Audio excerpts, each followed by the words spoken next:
You are listening to HOA Busted. I wish this was exaggerated. I am standing in my own driveway in Erie, Pennsylvania on a Thursday afternoon in January, and Ann Lee is screaming at me about a tow truck that has not even shown up yet. She is wearing her reflective vest like it is a badge, her keyring jingling so loud I can hear it over the wind, and she is jabbing her finger at my chest while I hold my phone at hip level with the record light on. "Keep talking. I love adding notes," she says, her voice sharp enough to cut glass. I moved to Erie 6 months ago for a customer service supervisor job at a call center downtown, the kind of place where you record every call legally and CYA is practically a religion. The Pheasant Run Design Review Association sold itself as low-key, but the rules here are a minefield, and Ann is the self-appointed neighborhood watch liaison who treats every resident like a suspect. My friend Jake needed to turn around in my driveway yesterday because the cul-de-sac was blocked by a delivery truck. He was in and out in under 2 minutes. Ann called it unauthorized access, and now she is threatening to tow my car, his car, and possibly my lawnmower if she can find a rule against it. Ann is holding a coffee cup in her other hand, and it is shaking hard enough that I can see ripples on the surface. "I can make this a lean conversation in one email," she says, her voice rising. I do not correct her. I want her to commit to it in public, because I know the enforcement policy requires 3 written warnings before any lien threat, and she has skipped every single step on purpose. I keep my voice calm.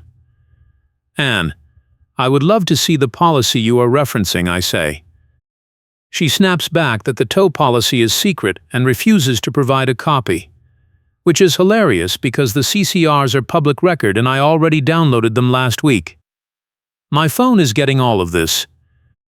I have a notary appointment booked for tomorrow morning at 9, and if I miss it, my sworn statements for the hearing get delayed for weeks. I cannot let this spiral into some all-day argument, but Ann is clearly gearing up for exactly that. She pulls out her own phone and starts typing with her thumbs, muttering about how she is going to email the tow company right now. I ask her which company. She does not answer. I ask her if she has the authorization paperwork. She tells me to stop asking questions, or she will add obstruction to my file. I almost laugh. There is no obstruction rule in the Pheasant Run bylaws. I checked. The wind picks up and tosses some grit across the driveway. Ann steps closer, her vest crinkling, and I can smell stale coffee. "This is about safety," she says, her voice suddenly sweet and reasonable, like she is talking to a toddler. "Your friend could have hit a child. There are no children on this street. The nearest family with kids lives 4 blocks over." I point that out. She ignores me and keeps typing. My job is on probation until March.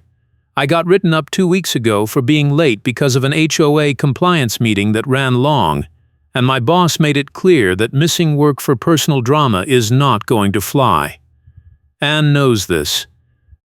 She mentioned it at the last board meeting, smiling the whole time, because someone told her and she has been using it like a crowbar ever since. The stakes here are not just fees or fines. If I lose this job, I am back to square one in a city where I barely know anyone, and the rent on this place is not cheap. Ann finishes typing and looks up at me with a smile that does not reach her eyes. "The truck will be here in 20 minutes, she says. "If your car is still in the driveway, it is getting hooked." I ask her what the violation is. She says unauthorized guest parking. I point out that my car is registered to me and parked in my own driveway. She says the guest parking rule applies to anyone who facilitates unauthorized access, which is word salad and she knows it. I ask her to show me that rule in writing. She says I can request it through the formal process, which takes 14 business days. I do not have 14 business days. I have a notary appointment in the morning and a shift that starts at noon. I take a breath and decide to pivot. I pull up my email on my phone, still recording on the other app in the background, and I show her the insurance company email I got yesterday. It is from the HOA master policy carrier, and it is a very polite but very firm directive to the board to stop using TOW on-site enforcement without proper documentation, because it is spiking liability claims. I got a copy because I filed a complaint 2 months ago when Anne tried to boot someone during a holiday party. She stares at the email, and I watch her face go from smug to pale. She starts to say something, then stops. The key ring jangles as she shifts her weight. "Where did you get that?" she finally asks. I tell her it is public record as soon as it hits the board packet, and this one hit last week. She tries a different angle. "That does not apply to active enforcement," she says. I let her keep talking. The more she commits to this, the better. A truck rumbles down the street and Anne perks up like a dog hearing a treat bag. But it is just a delivery van. She checks her phone again, frowning. I decide to press a little. "Anne, if the tow company shows up, I am going to ask the driver for the authorization paperwork and the fee breakdown," I say. She rolls her eyes. "You do not have that right," she says. "Actually, Pennsylvania law is pretty clear that I do, especially if I am being charged." She waves me off. "The driver does not have to show you anything," she says. I smile. "We will see." I met my friend Carlos about a month ago. He works in IT at a local hospital, and he has a side gig doing metadata and timestamp verification for small legal cases. I asked him for a favor last week, and he pulled the email headers and creation data for every notice Anne has sent me since November. Turns out she is backdating some of them, changing the cure deadlines so I can never be done with the dispute. She will send me a notice on a Monday with a cure date of the prior Friday, which makes me automatically in violation. Then she stacks a second notice on top of that. It is a neat little racket, and it is completely against the bylaws. I have not told her I know yet. I am saving that for the hearing. The real tow truck pulls up 10 minutes later, a flatbed with amber lights and a logo I do not recognize. The driver is a middle-aged guy in a neon yellow jacket and work boots, and he does not look thrilled to be here. Anne practically runs over to him, her vest flapping, her keys jangling like a percussion section. I follow at a slower pace, phone still recording. The driver steps out and Anne immediately starts talking. "That one," she says, pointing at my car. "Unauthorized guest access." He looks at my car, then at me, then back at Anne. "Do you have the authorization paperwork?" he asks. Anne falters. "I called it in," she says. He shakes his head. "I need the signed authorization and the fee agreement," he says. She pulls out her phone and starts scrolling. "It is in the portal," she says. He waits. She keeps scrolling. The wind kicks up again and I can see her hands shaking. The driver looks at me. "Is this your car?" he asks. I nod. He asks if I got any notices. I tell him I got a verbal threat about 2 hours ago, but no written notice. He looks back at Anne. "Ma'am, I cannot tow without a signed authorization from the property owner or the HOA board, and I need documentation of the violation," he says. She snaps at him. "I am the neighborhood watch liaison," she says. He shrugs. "I need the board president or the management company," he says. She tells him she will call the board president right now. He says he will wait, but he is not hooking anything until he sees paperwork. Anne steps away and makes a call. I can hear her voice rising and falling, but I cannot make out the words. The driver leans against his truck and pulls out his phone. I walk over and introduce myself. He nods. "This happens a lot," he says quietly. "People call us thinking they can tow on the spot, but we have rules too. If I tow without proper authorization, the owner can sue me and the company. I am not risking that." I thank him. He asks me if I have any documentation. I pull out my phone and show him the insurance email and a screenshot of the enforcement policy section that shows the 3-warning requirement. He reads it and whistles. "Yeah, she skipped all that," he says. I ask him if he has ever worked with Anne before. He says this is his second call from her this month, and the first one got pulled because she could not provide the paperwork then either. Anne comes back, her face tight. The board president is not answering, she says. The driver shrugs. Then I cannot help you, he says. She starts to argue and he cuts her off. Ma'am, if you want to file a formal request through dispatch with the correct authorization, we will come back, he says. But right now I do not have what I need. Anne looks at me like this is somehow my fault. You are going to regret this, she says. The driver raises an eyebrow. Ma'am, are you threatening him? He asks. She backpedals instantly. No, I am just saying that the board will handle this through the proper channels, she says. The driver gets back in his truck. Have a good day, he says, and he drives off. Anne stands there with her coffee cup and her phone shaking with anger. She turns to me. This is not over, she says. I know, I say. She storms off, her vest crinkling, her keys jangling all the way down the street. I go inside and immediately email Carlos with the new recording. He replies in under 5 minutes. This is gold, he says. Save everything. That night I get an email from the HOA management portal. It is from Anne CCing the board president and the management company. Subject line: Violation escalation.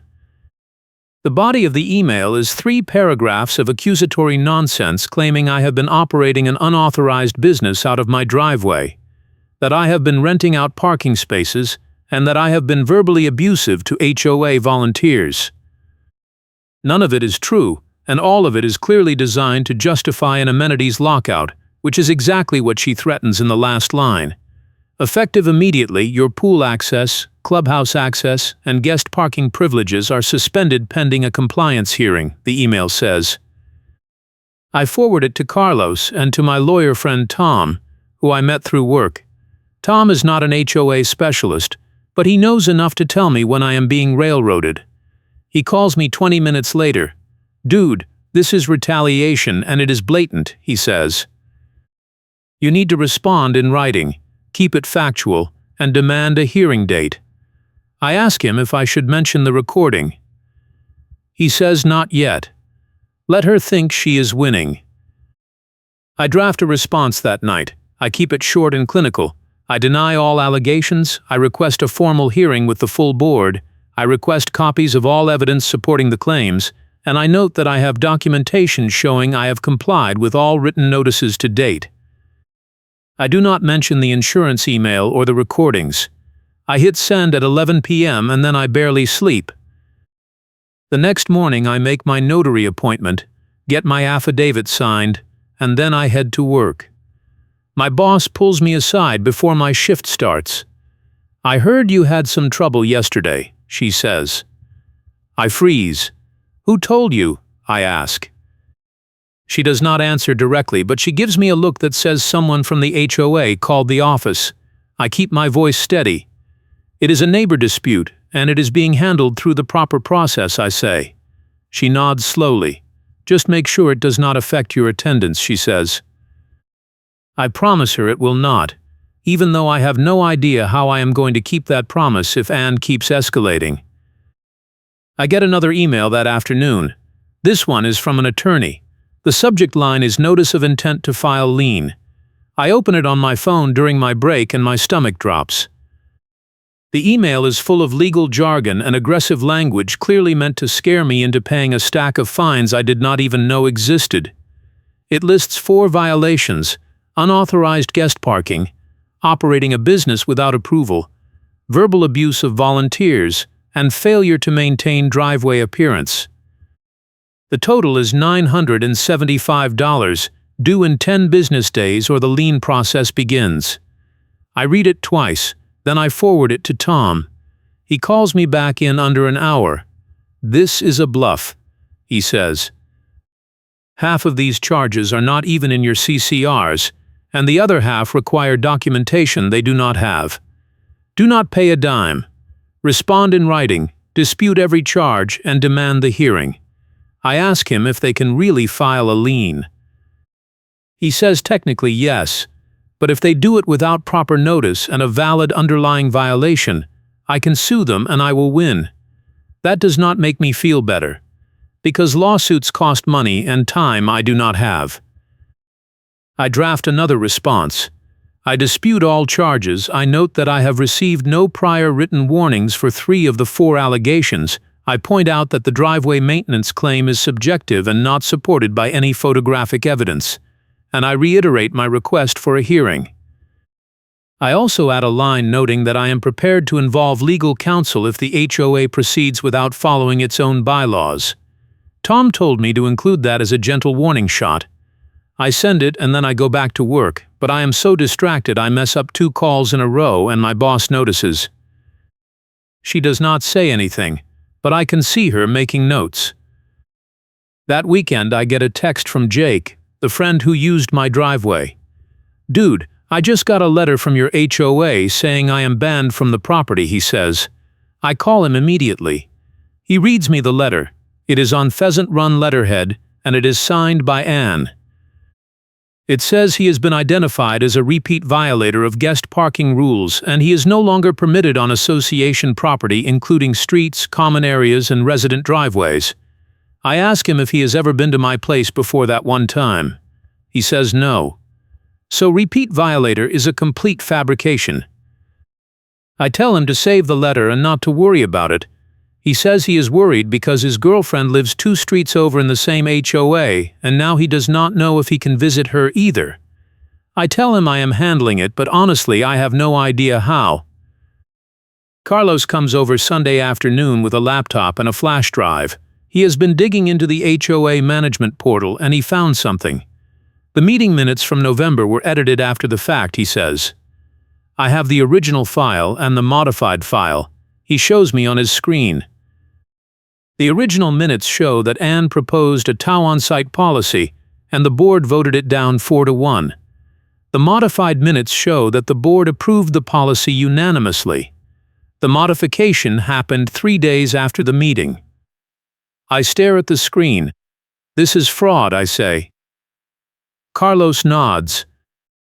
"And it is stupid fraud, because they did not scrub the metadata," he says. He saves both files to the flash drive and hands it to me. "This is your trump card," he says. "If you drop this at the hearing, they are done." I do not tell Anne I have it. I want her to commit to the fake policy in public first. The hearing is scheduled for the following Thursday at 7 p.m. in the clubhouse. I spend the week preparing. I print out the insurance email, the enforcement policy section, the original and modified meeting minutes, the attorney letter, the notice to Jake, and every email Anne has sent me with the metadata headers highlighted. I put it all in a tabbed binder. Tom reviews it and tells me it is overkill, but in a good way. "Bring it all," he says. "Make them drown in paper." The day of the hearing, I leave work early and I stop by the clubhouse to drop off my evidence packet for the board. The management company rep is there setting up chairs. I hand her the binder and tell her I am requesting that all evidence be read into the official minutes. She looks annoyed, but she takes it. I ask her if Anne has submitted her evidence yet. She says Anne is bringing it to the meeting. I smile. Perfect. I go home, change into a button-down shirt, and I grab my phone charger because I know this is going to be long. I get to the clubhouse at 6:45. The board is already seated at a folding table up front, the president, the treasurer, the secretary, and 2 at-large members. Anne is sitting in the front row of the audience section, her reflective vest folded neatly on the chair next to her, her keyring sitting on top of it. There are about a dozen other residents scattered in the chairs, most of them looking bored. Carlos is in the back row. He gives me a nod. The board president calls the meeting to order and runs through some routine business. Then he gets to my hearing. He reads the allegations out loud, stumbling over some of Anne's wording. When he finishes, he asks Anne to present her evidence. She stands up, smooths her cardigan, and walks to the front with a thin folder. She opens it and pulls out a single printed email. "This is the complaint I received from a concerned neighbor about unauthorized guest parking," she says. She does not say who the neighbor is. The board president asks her if she has any photographic evidence. She says the violation happened too quickly to photograph. He asks her if she issued any prior warnings. She hesitates, then says she issued a verbal warning. I raise my hand. The president recognizes me. I ask Anne when she issued the verbal warning. She says it was the day before the tow truck incident. I pull out my phone and play the recording of that conversation. In the recording, she never mentions a warning. She goes straight to threatening a tow. The room gets quiet. Anne tries to recover. The recording is incomplete, she says. I ask her if she would like me to play the full 40-minute file. She sits down. The board president looks uncomfortable. He asks me to present my evidence. I walk up to the front and I hand him my binder. I ask him to turn to the tab marked Enforcement Policy. He does. I point to the section that requires 3 written warnings before any lien threat or amenities lockout. I note that I have received 0 written warnings prior to Anne's escalation email. The president reads the section, then looks at Anne. Did you issue written warnings, he asks. She says the verbal warning should count. He shakes his head. The policy is clear, he says. I move to the next tab. I show him the insurance email. I explain that the carrier has directed the board to stop tow on-site enforcement without proper documentation. The president reads it and his face goes red. Where did you get this, he asks. I tell him it was in last week's board packet, which is public. He looks at the management company rep. She nods. He looks back at me. This does not mean we cannot enforce parking rules, he says. I agree, but it does mean Anne cannot call a tow truck without board authorization and signed paperwork, which she did not have. He does not respond. I move to the next tab. I show him the attorney letter. I note that it lists charges that are not in the CCRs and that it threatens a lien without following the required process. The president looks at the letter, then looks at the management company rep. Did we authorize this? He asks. She shakes her head. Anne sent it on her own. The room goes dead silent. The president turns to Anne. You do not have the authority to hire an attorney on behalf of the association, he says. Anne stands up, her face flushed. I was protecting the community, she says. The president cuts her off. You are a volunteer liaison, not a board member, he says. You do not have enforcement authority. I decide this is the moment. I turn to the next tab and I pull out the original and modified meeting minutes. I explain what Carlos found. I show the board president both files side by side on my laptop. The original minutes show the tow policy was voted down. The modified minutes show it was approved. The modification happened after the meeting. The president stares at the screen. His jaw tightens. Who modified these, he asks. The management company rep checks her system. The edit was made from Anne's login, she says. Anne starts talking fast. I was correcting a clerical error, she says. The vote was unanimous, the secretary just wrote it down wrong. The secretary, a quiet woman in her 60s, speaks up for the first time. I wrote down exactly what happened, she says. We voted it down. Anne turns on her. You are misremembering, she says. The secretary shakes her head. I have my handwritten notes from that night, she says. The vote was 4-1 against. Anne sits down hard, her keyring clattering to the floor. The board president takes a long breath. This is a serious issue, he says. Falsifying meeting minutes is a violation of state HOA law. He looks at the management company rep. We need to consult with our attorney, he says. She nods. He looks at me. I am dismissing all charges against you effective immediately, he says. Furthermore, I am suspending all enforcement actions initiated by Anne pending a full review. He looks at Anne. You are removed from the neighborhood watch liaison position as of tonight, he says. Anne stands up, shaking. You cannot do this, she says. He looks at her. Yes, I can, and I just did, he says. If you want to appeal, you can request a special meeting, but until then you have no enforcement authority. Anne grabs her vest and her keys and storms out. The door slams behind her. The room is silent for a long moment. Then the board president looks at me. I apologize for what you have been put through, he says. This should never have happened. I thank him. He asks me if I am willing to work with the board on updating the enforcement policy to prevent this from happening again. I say yes, as long as it includes a requirement for actual evidence before fines. He agrees. The meeting wraps up 20 minutes later. Carlos meets me outside. Dude, that was beautiful, he says. I feel like I just ran a marathon. We go get coffee and I decompress. My phone buzzes. It is a text from Tom. I heard it went well, he says. I fill him in on the details. He laughs. You just saved yourself a lawsuit and a lot of money, he says. I ask him what happens to Anne now. He says that is up to the board, but falsifying minutes can carry civil penalties and possibly criminal charges if the state decides to investigate. I do not know if I want it to go that far, but I also do not feel bad for her. The next week I get an email from the HOA attorney, not the one Anne pretended to hire, but the actual association counsel. The email is short and direct. After reviewing the facts, we are withdrawing all claims and fines related to your case, it says. Furthermore, we recommend the board adopt a revised enforcement policy requiring photographic evidence, written warnings, and board approval before any towing or lien action. Please consider this matter closed. I forward it to Tom.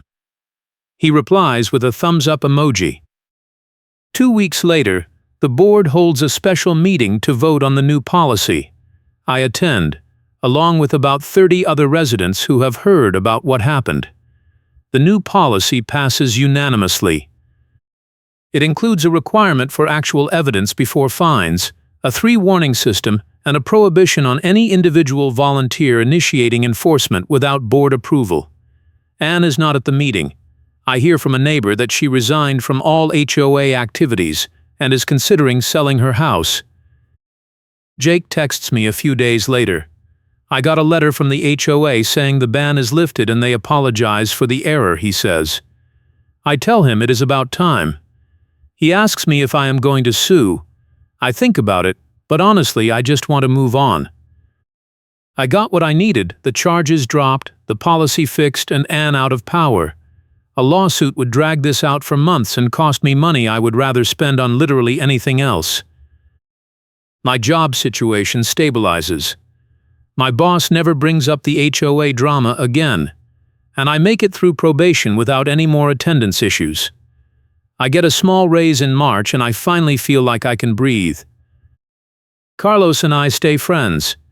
He helps me set up a better digital filing system for all my personal documents, and I help him move into a new apartment in April. We joke about starting a consulting business for people dealing with HOA nightmares, but neither of us actually wants to relive that stress. The neighborhood settles down. The new enforcement policy works exactly as intended. People get warnings, they fix the issues, and life goes on. There are no more surprise tow threats, no more fake fines, and no more reflective vest ambushes. It feels like a different place. If you are enjoying this HOA nightmare, hit that like button and subscribe for more stories where the Karens do not win. I run into the tow operator again a few months later at a gas station. He recognizes me and grins. I heard what happened, he says. Good for you. I ask him if Anne ever called his company again.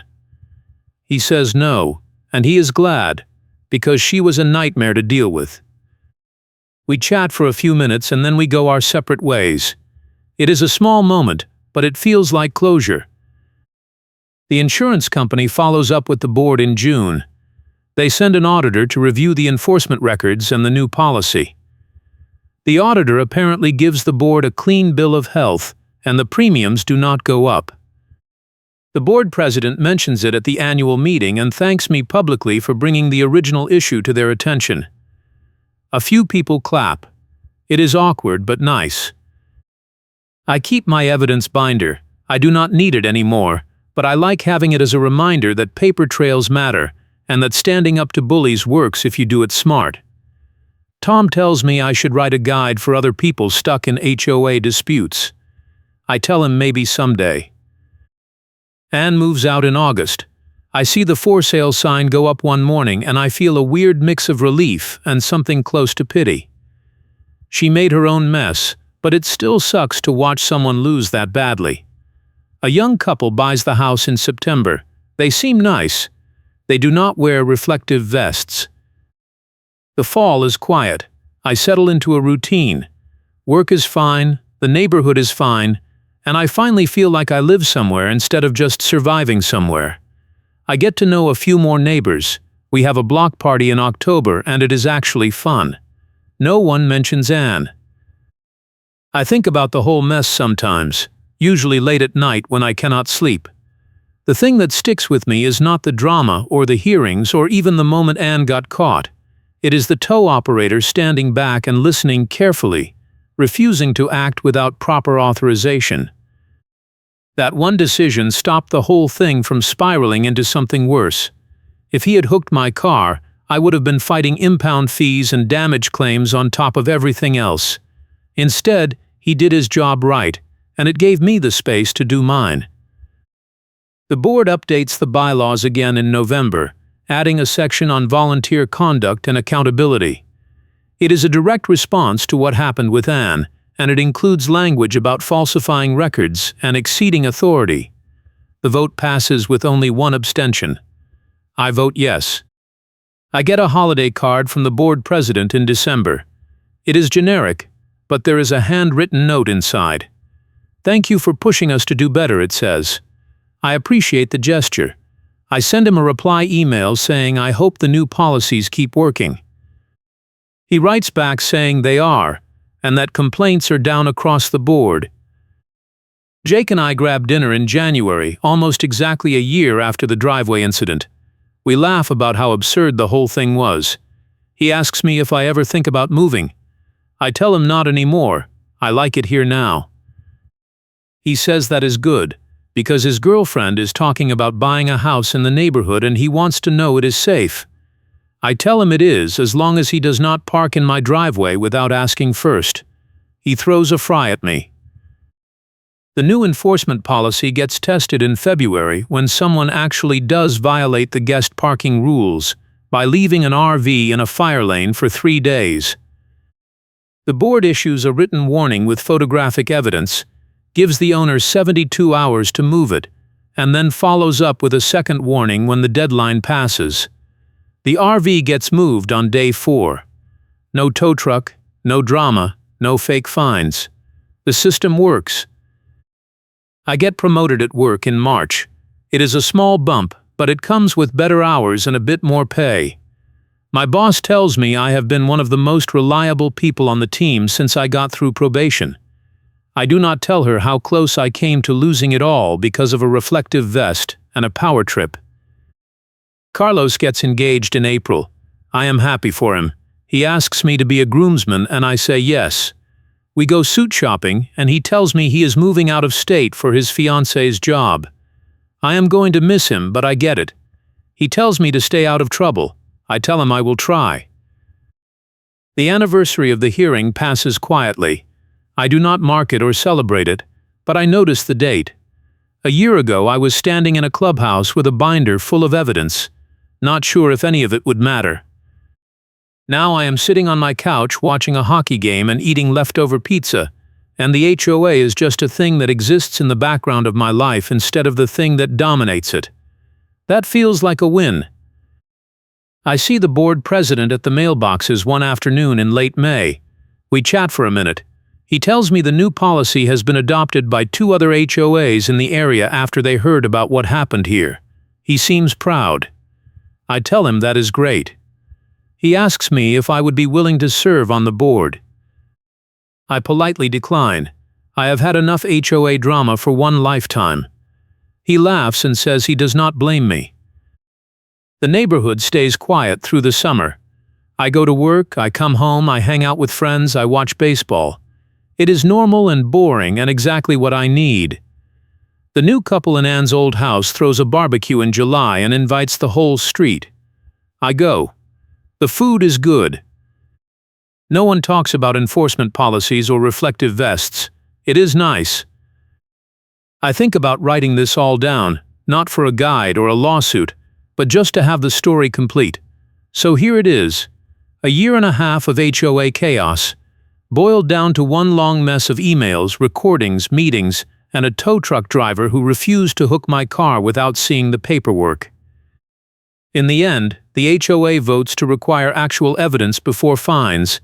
Karen gets corrected by the HOA attorney in plain language, and a tow vendor refusing to act without proper authorization becomes the hinge point that flips the whole thing. Karen said it was about safety, and the insurer email said stop. That was the funny karma beat. She thought she was protecting the neighborhood, but she was really just protecting her own power, and when the insurance company pulled the rug out, she had nothing left to stand on. I still live here. I still park in my driveway. And if anyone ever tries to tow me again, I have a binder and a recording app and a really good memory. Thanks for watching, and I appreciate you being here.